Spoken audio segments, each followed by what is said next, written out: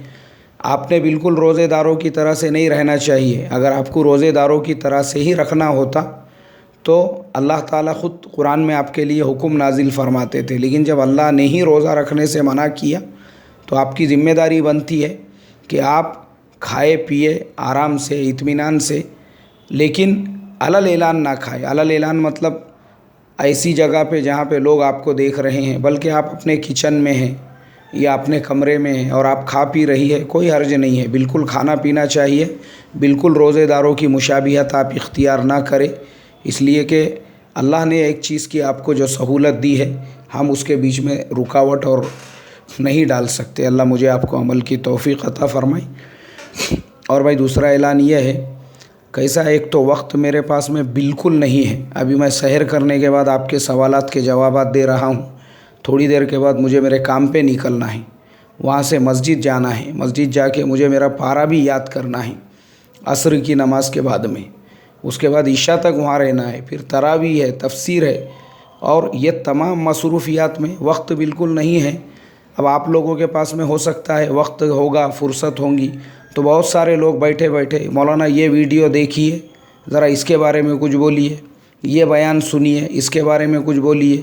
میرے پاس میں اتنی فرصت نہیں ہے۔ آپ سے درخواست کروں گا جو سوال آپ کے اپنے پرسنل لائف سے ریلیٹڈ ہے وہ لکھ کر، ریکارڈ کر کے نہیں، لکھ کر آپ مجھے بھیج دیں، انشاءاللہ آپ کو اس کا جواب ملے گا۔ اللہ عمل کی توفیق عطا فرمائے۔ السلام علیکم ورحمۃ اللہ وبرکاتہ۔